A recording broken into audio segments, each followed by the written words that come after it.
सबको मेरा प्रणाम। जैसा कि मैडम ने बताया कि हमारे chairman sir doctor Govind Pandey साहब और अध्यक्ष श्रीमती अलका पांडे साहब, डॉक्टर आयुष पांडे और डॉक्टर आयुषी पांडे, हमारे महोदय धीरज कुमार दुबे जी, सभी को मैं पहले तो धन्यवाद देना चाहूंगा कि इस कार्यक्रम में उन्होंने मुझे सम्मिलित किया।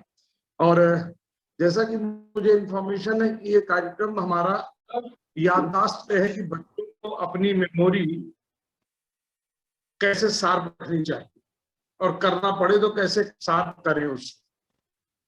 आज का विषय भागम भाग और विज्ञान की आधुनिकता को देखते हुए कि हम कहीं ना कहीं जिस माध्यम से आज मैं आपसे जुड़ा हूं, ये ऐसा विषय है कि विज्ञान एक वरदान की विज्ञान का अभिशाप। वरदान है तभी जुड़े हैं, इसका अभिशाप अगर हो जाए तो हम अपनी मेमोरी लॉस कर जाएंगे। वो ऐसे कि आज हम अपनी सोचने समझने की क्षमता नष्ट करते हुए अपने इसी मोबाइल के माध्यम से दिन रात बच्चे लगे रहते हैं। इसका कारण है कि बच्चों की अपनी मेमोरी और अपने स्व-विवेक दोनों समाप्त हो रहा है।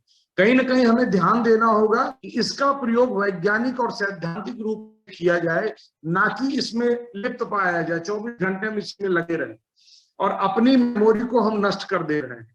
पहले व्यक्ति खाली रहता था तो कहीं ना कहीं चिंतन करता था, टॉपिक्स पे डिस्कशन करता था और मनन करता था, जिसके नाते उसकी मेमोरी शार्प होती थी और ज्यादा से ज्यादा बुक्स के नजदीक रहता था, मित्रों में डिस्कशन के नजदीक जाता था। आप सुनोगे ग्रुप डिस्कशन जैसा विषय, ग्रुप डिस्कशन एक ऐसा विषय है कि किसी टॉपिक करते हैं कि वो हमारे मनस्थिति को बहुत ज्यादा प्रभावित करता है। ऐसी चीजें समाप्त हो गई हैं। आज इस वैज्ञानिक रूप में मेडिकल दुनिया में, जहां पे आज की डेट में तमाम समस्याएं, बीमारियां हमारे ऊपर हावी हो रही, जैसे भी कोरोना हम 2 साल से प्रभावित हैं, और ऐसी स्थिति में हम अपनी मेमोरी पे भी काफी देखते हैं कि परेशानियां आ रही हैं।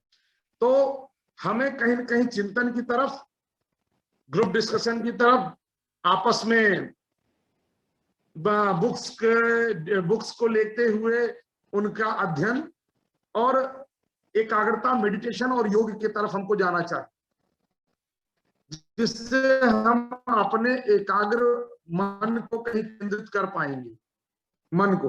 तो इस नाते मैं आपसे इसी के साथ विदा लेना चाहूंगा। और मैडम, थोड़ा समय का अभाव है, मैं क्षमा चाहता हूं, नहीं तो मैं आगे इस पे टॉपिक पे और भी बोलता। और इसी के साथ मैं अपनी वाणी को समाप्त करूंगा। धन्यवाद।